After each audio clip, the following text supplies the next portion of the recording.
सहनाववतु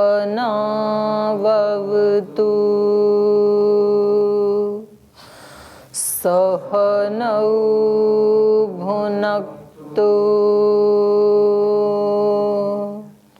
सह वीर्यङ्करवावहै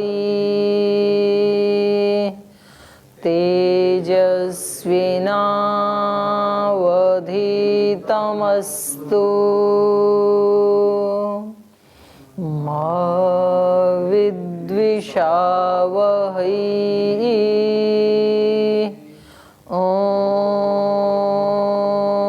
शांति शांति शांति।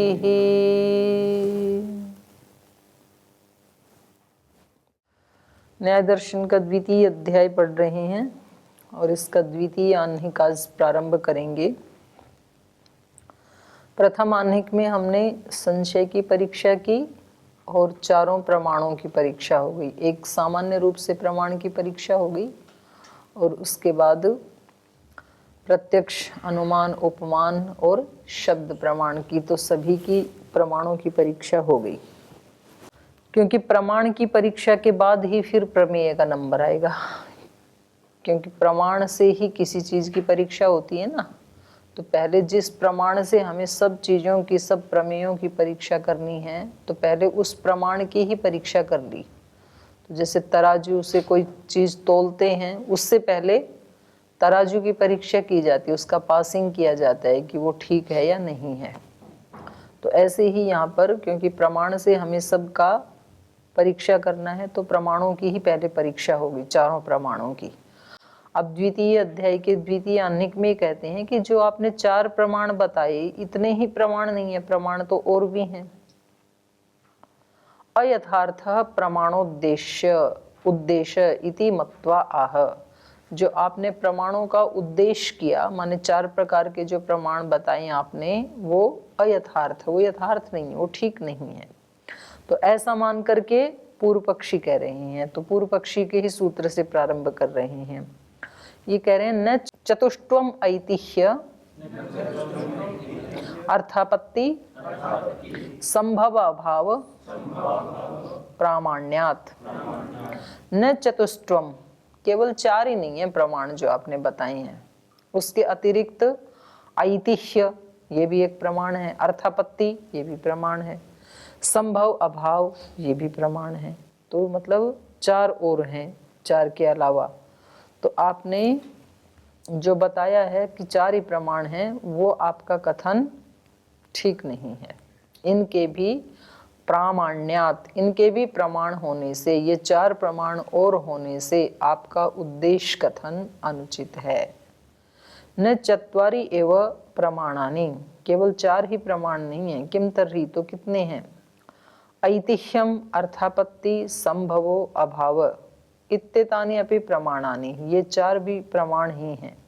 तानि कस्मान् नोक्तानि, तो इनको उद्देश्य सूत्र में क्यों नहीं कहा, ये भी तो कहने चाहिए थे। इति है ऊचु इति अनिर्दिष्ट प्रवक्त्रिकम प्रवाद पारंपर्यम ऐतिह्यम। ऐतिह्य क्या है, ऐतिह्य है इति है ऊचु, ऐसा कहते हैं, ऐसा हमने सुना है, ऐसा कहा जाता है। इति अनिर्दिष्ट प्रवक्त्रिकम, जिसका कोई प्रवक्ता निर्दिष्ट नहीं है कि ऐसा किसने कहा।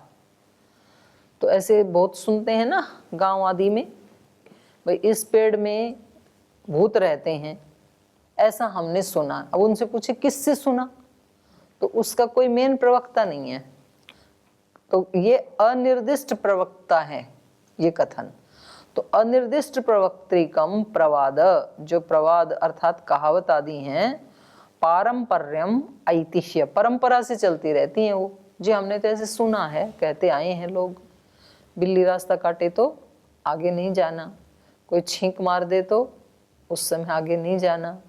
तो ये सारी चीजें क्या हैं, ऐतिह्य, परंपरा से सुनी जाती हैं कि हमने ऐसा सुना अपने बड़ों से, फिर उन्होंने अपने बड़ों से सुना होगा। पर उसका ऐसे नहीं है कि जैसे अथ योगानुशासनम, ये किसने कहा? बोलिए तो महर्षि पतंजलि जी ने कहा। निर्दिष्ट प्रवक्ता है ना उनका, इनका कोई निर्दिष्ट प्रवक्ता नहीं है। अनिर्दिष्ट प्रवक्तिकम प्रवाद पारंपर्यम ऐतिह्यम, इसको तो ऐतिह्य कहते हैं। और अर्थापत्ति किसको कहते हैं? अर्थात आपत्ति ही अर्थापत्ति। अर्थात माने अर्थ से भिन्न, जो दूसरी बात का ज्ञान करा दे उसको कहेंगे अर्थापत्ति। जो उस शब्द का अर्थ है उस अर्थ से भिन्न किसी और का भी ज्ञान करा दे उसको कहेंगे अर्थापत्ति। अर्थात आपत्ति अर्थापत्ति। आपत्ति मतलब प्राप्ति, प्राप्ति मतलब प्रसंग। तो ये कोई दूसरे प्रसंग का भी ज्ञान करवा दे उसको अर्थापत्ति नाम का प्रमाण कहते हैं। यत्र अभिधीयमाने अर्थे यो अन्यो अर्थः प्रसज्यते सो अर्थापत्ति। करें यत्र अभिधीयमाने अर्थे, एक विषय के कहे जाने पर यो अन्यो अर्थः प्रसज्यते, कोई दूसरा अर्थ भी प्रकट हो जाता है तो उसको क्या कहेंगे? अर्थापत्ति। जैसे उदाहरण दे रहे हैं, यथा मेघेषु असत्सु वृष्टिर् न भवति, बादलों के न होने से बारिश नहीं होती है। किमत्र प्रसज्यते, तो यहाँ पर क्या प्रकट हुआ? सत्सु भवति इति, बादलों के होने पर होती है। तो ये क्या हो गई? अर्थापत्ति। तो हम बोलते हैं ना भाई अर्थापत्ति से क्या निकला, इस तरह की बातें कह देते हैं ना भाई, यहाँ तो मैं ही रोज यज्ञ में समय पे आता हूँ। तो बोले आप कहना क्या चाहते हो? इसका मतलब तो ये हुआ ना कि और कोई भी समय पे नहीं आता है, तो अर्थापत्ति से तो ये अर्थ निकला। बोले नहीं, मैं तो ऐसे कह रहा था कि मैं तो आता हूँ। तो बोले ऐसे बोलना चाहिए था ना, मैं तो आता हूँ, मैं ही आता हूँ। तो ऐसे ये बहुत चलते हैं। तो कह रहे हैं जिस विषय के कहे जाने पर जो दूसरा अर्थ भी प्रकट हो जाए उसको कहेंगे अर्थापत्ति। तो मेघों के न होने पर वृष्टि नहीं होती है, तो इससे अर्थापत्ति से निकला होने पर होती है, सत्सु भवति इति। तो ये हो गया अर्थापत्ति। संभव किसको कहते हैं? संभवो नाम अविनाभाविनो अर्थस्य सत्ता ग्रहणात् अन्यस्य सत्ता ग्रहणम। संभव उसको कहते हैं, संभव नाम उसका है जो अविनाभाविनो अर्थस्य, जो जिसके बिना नहीं रह सकता, अर्थात उसके साथ रहने वाला जो पदार्थ है उसका सत्ता ग्रहणात्, उसकी सत्ता का ग्रहण होने से अन्यस्य सत्ता ग्रहणम, दूसरे की भी सत्ता का ग्रहण हो जाए उसको कहेंगे संभव। जैसे उदाहरण दे रहे हैं, यथा द्रोणस्य सत्ता ग्रहणात् आढ़कस्य सत्ता ग्रहणम।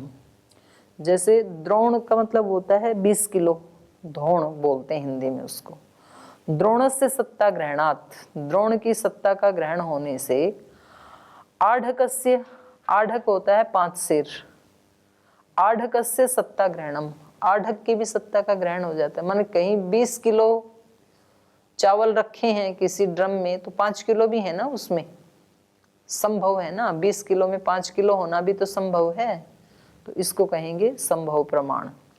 और कहा आढ़कस्य सत्ता ग्रहणात् प्रस्थस्य इति, कहीं 5 सेर की सत्ता है तो प्रस्थ, प्रस्थ मतलब 1 सेर, 1 सेर का भी ग्रहण हो जाता है। तो ये संभव नाम का प्रमाण है। और अभाव किसको कहते हैं? कहा अभावो विरोधी ही, विरोधी को अभाव प्रमाण कहते हैं। जैसे अभूतम भूतस्य, अभूत किसका विरोधी है? भूत का। अविद्यमानम वर्ष कर्म विद्यमानस्य वायुअभ्र संयोगस्य प्रतिपादकम। जैसे वर्षा कर्म का की अविद्यमानता, बारिश नहीं हो रही है, तो ये किस चीज का प्रमाण है? वर्षा का अभाव किसको बता रहा है? विद्यमानस्य वायु अभ्र संयोगस्य प्रतिपादकम। वहां वायु और बादल, कैसा बादल? वर्षा की धारा को रोकने वाला, वायु भी रोकने वाली, विधारक वायु और बादल के संयोग का प्रतिपादन हो रहा है। यहाँ पर बादल हैं फिर भी वर्षा नहीं हो रही है, तो ये किस चीज का प्रमाण है? विधारक वायु का उस बादल के साथ संयोग हो गया, विरोधी का। तो विरोधी का भी जो एहसास कराए उसको कहेंगे अभाव। अविद्यमानं वर्षकर्म विद्यमानस्य वायु अभ्र संयोगस्य प्रतिपादकम। विधारके ही वायु अभ्र संयोगे, विधारक वायु और अभ्र मतलब बादल, विधारक वायु और बादल का संयोग होने से गुरुत्वात् अपाम पतन कर्म न भवति इति। तो विधारक वायु का बादल के साथ संयोग होने से गुरुत्वात्, गुरु होने के कारण, जो जल हैं वो गुरु होने के कारण पतन कर्म न भवति इति, वो गिरते नहीं है नीचे, तो फिर बारिश नहीं होती है। तो इस प्रकार से इसने पूर्व पक्षी ने ये चारों प्रमाणों का लक्षण बता दिए कि ये भी तो प्रमाण है, ऐतिह्य, अर्थापत्ति, संभव, अभाव, ये 4 प्रकार के प्रमाण हैं, इनको भी गिनना चाहिए। 8 प्रकार के प्रमाण कहने चाहिए। ज्यादा गुरुत्व हो गया ना वायु और, तो यहाँ गुरुत्व का अर्थ क्या लेंगे फिर हम? वायु अभ्र संयोगे गुरुत्वात् अपाम पतन कर्म न भवति इति। वायु उससे ज्यादा गुरु हो गई ना जल से, विधारक वायु, तो उसने उनको रोक लिया, तो वो यदि हट जाएगी तो वो गिर जाएंगे।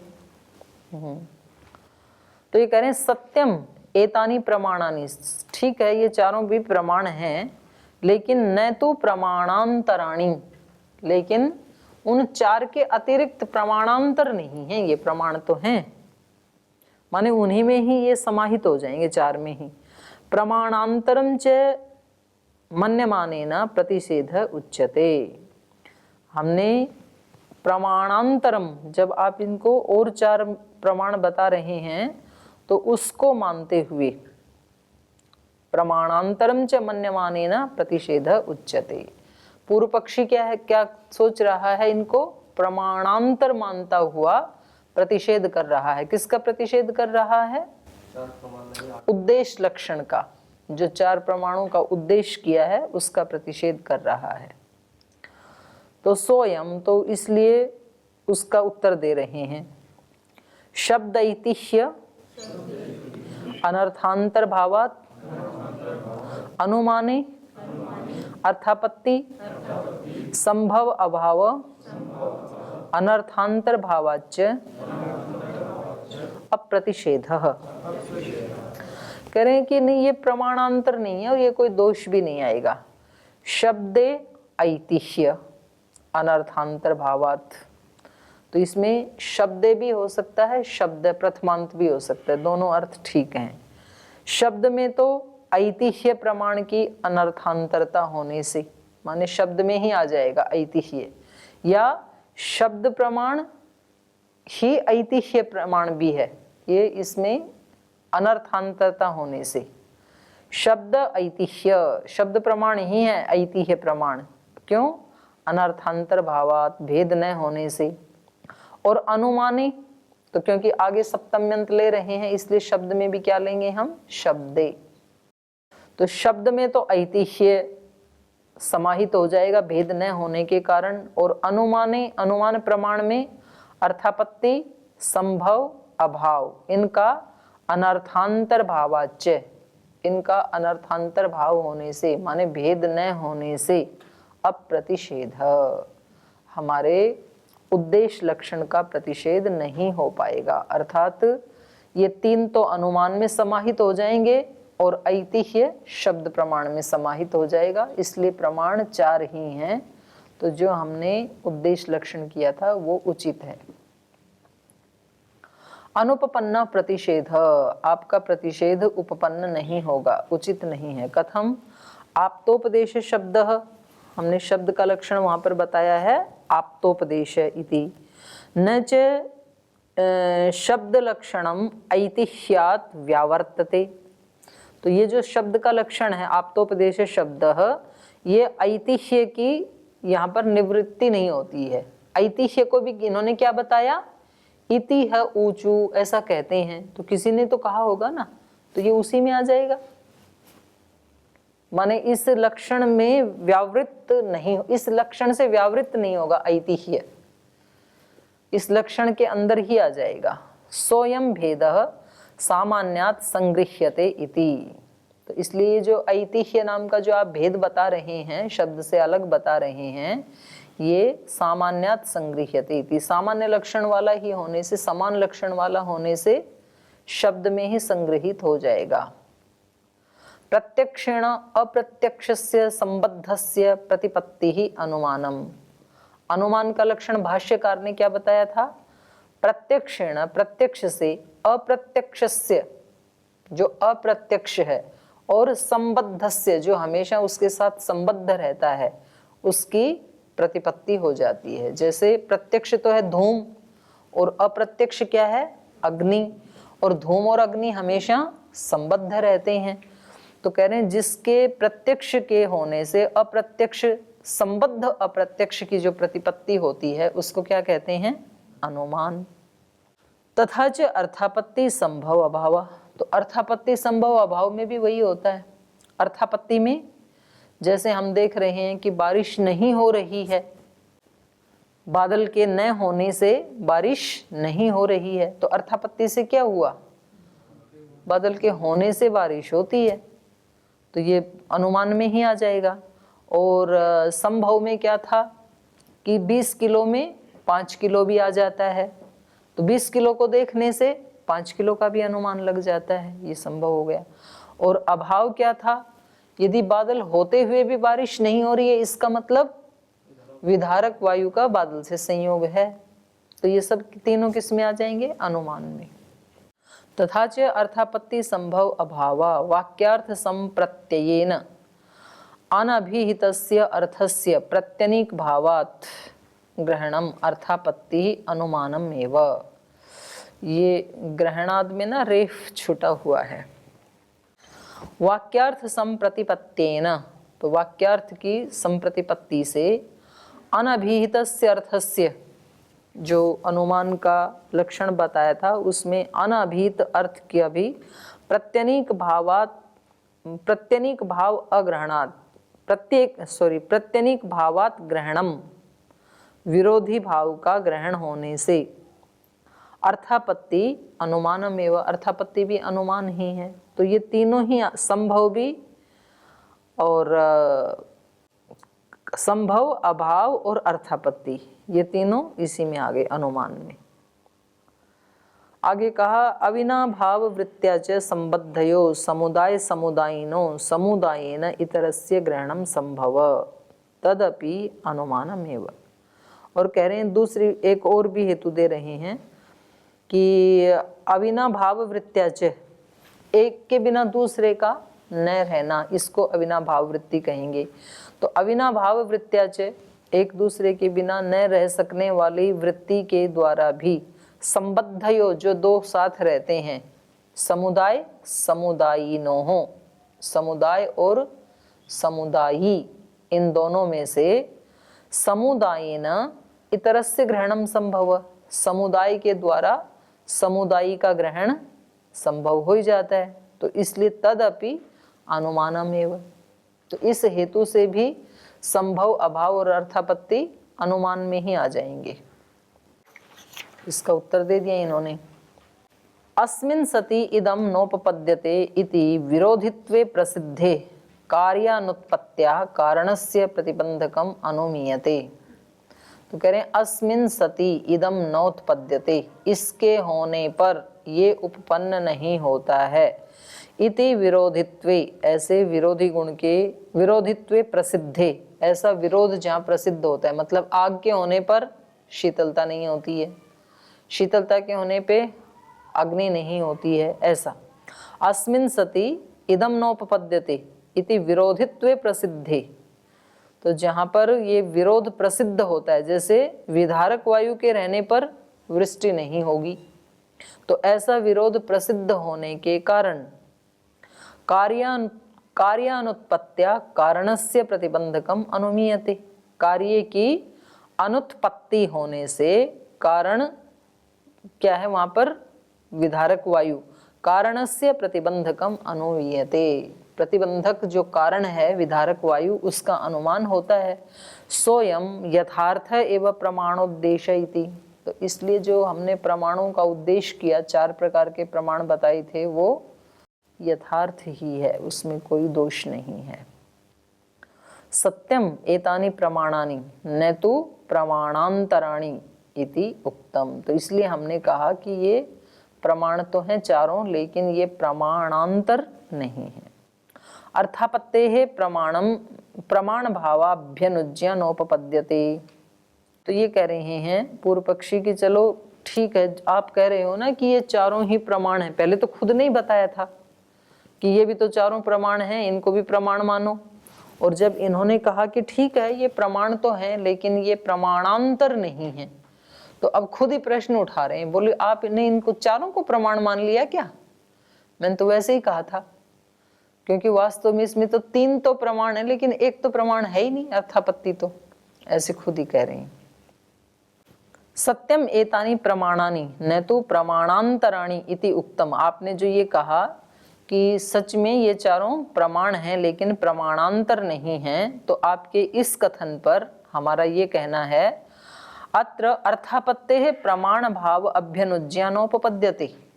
जो अर्थापत्ति है इसमें प्रमाण भाव की स्वीकृति उपपन्न नहीं हो सकती है, वो प्रमाण नहीं हो सकता अर्थापत्ति। तो ऐसे तथा ही इयम, क्योंकि अर्थापत्ति कैसी होती है, ये पूर्व पक्षी कह रहा है, अर्थापत्ति अप्रमाणम अनैकांतिकत्वात्। अर्थापत्ति प्रमाण नहीं हो सकती है क्योंकि अर्थापत्ति कैसी है? अनैकांतिक। कैसे है अनैकांतिक? असत्सु मेघेषु वृष्टिर्न भवति। मेघों के न होने पर बारिश नहीं होती है। इति ऐसा जो कहा, तो सत्सु भवति इति एतत् अर्थात आपद्यते। तो अर्थापत्ति से क्या निकला? बादलों के होने पर वृष्टि होती है, लेकिन सत्सु पीछे एकदा न भवति, लेकिन बादलों के होने पर भी कभी कभी नहीं होती है। एकदा सत्सु पीछे न भवति, तो सायम अर्थापत्ति अप्रमाणम इति। तो ये जो अर्थापत्ति है ये तो अप्रमाण हो गई। बादलों के होने पर भी वृष्टि होती है, बादलों के होने पर वृष्टि नहीं भी होती है। तो जो कभी हो कभी ना हो वो कैसा क्या होता है? अनैकांतिक। और अनैकांतिक कभी प्रमाण नहीं हो सकता है, तो अर्थापत्ति प्रमाण नहीं है। समस्या समझ में आ गई? इसको उत्तर तो आगे दे दिया ना, बात विदर्भ वायु होगा तो नहीं होगा, बादल होते हुए फिर प्रश्न उठाया इन्होंने। इसको उत्तर तो पूर्व में ही दे दिया ना, बादल होते हुए भी यदि बारिश ना हो उसका मतलब विदर्भ वायु है, तो पहले ही नहीं, ये उस बात को नहीं पकड़ रहा है। ये बात ये है, इन्होंने उदाहरण क्या लिया था? बादलों के न होने पर वृष्टि नहीं होती, उसको ले रहा है। अर्थापत्ति से क्या आया? होने पर होती है। तो बोले हमने तो कई बार ये देखा कि होने पर भी नहीं होती है, ऐसा इन्होंने पकड़ लिया। तो वहां तो दे ही दिया इन्होंने विधारक वायु वाला, तो अब दूसरे ढंग से इनको उत्तर देंगे ये। तो कहा ये जो है सत्सु अपि चैकदा न भवति सायम अर्थापत्ति अप्रमाणम इति न अनैकांतिकत्वम अर्थापत्ति। कह रहे नहीं, अर्थापत्ति अनैकांतिक नहीं है। इन्होंने अनैकांतिक ठहरा करके इसको अप्रमाण बताया ना, तो कह रहे नहीं ये अनैकांतिक नहीं है, ऐकांतिक ही है। तो ये दोष क्यों आया? अर्थापत्ता वर्थापत्यभिमानात्। अर्थापत्तौ सॉरी अनर्थापत्तौ अर्थापत्ति अभिमानात्। बोले आपने जो अनर्थापत्ति है उसमें अर्थापत्ति का भ्रम होने से ये आपको दोष दिखाई दे रहा है। जो अर्थापत्ति है ही नहीं, अनर्थापत्ति है, उसको आपने क्या मान लिया? अर्थापत्ति मान लिया। अनर्थापत्तौ, अनर्थापत्ति में अर्थापत्यभिमानात्, अर्थापत्ति का भ्रम होने के कारण। कैसे? असति कारणे कार्यम नोत्पद्यते। हमारा वाक्य क्या था? कारण के न होने पर कार्य उत्पन्न नहीं होता। बादल के न होने पर वृष्टि नहीं होती, तो बादल कारण है ना। तो हमने वाक्य क्या प्रतिस्थापित किया था? कारण के न होने पर कार्य नहीं होता है। इति वाक्यात् प्रत्यनीक भूतो अर्थः सति कारणे कार्यम उत्पद्यते। तो इसका विरोधी अर्थापत्ति से भाव क्या निकलेगा? कारण के न होने से कार्य उत्पन्न नहीं होता है, तो ये अर्थापत्ति से आएगा कारण के होने पर ही कार्य होता है, कार्य की उत्पत्ति होती है। इति अर्थात आपद्यते, ये अर्थापत्ति से निकलकर आता है। अभावस्य ही भाव प्रत्यनीक इति, क्योंकि अभाव का विरोधी कौन होता है? भाव।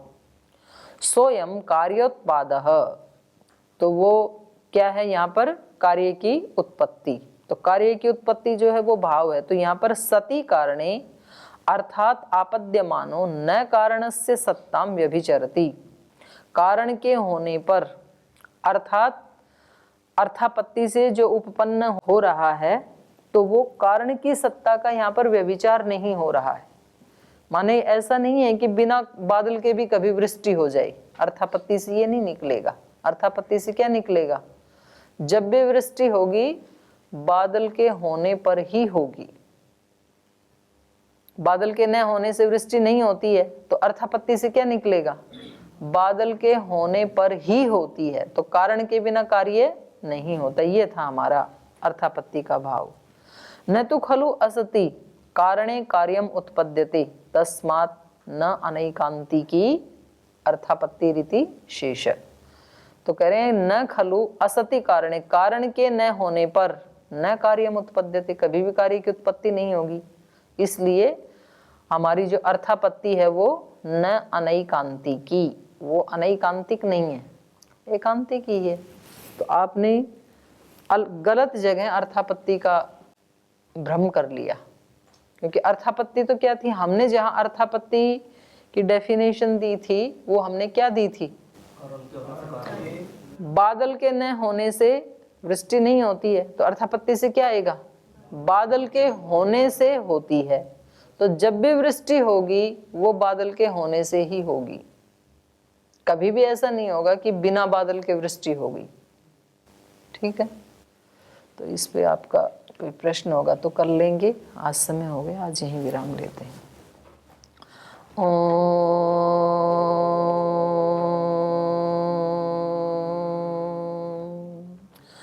शांति शांति शांति। श्री गुरुभ्यो नमः।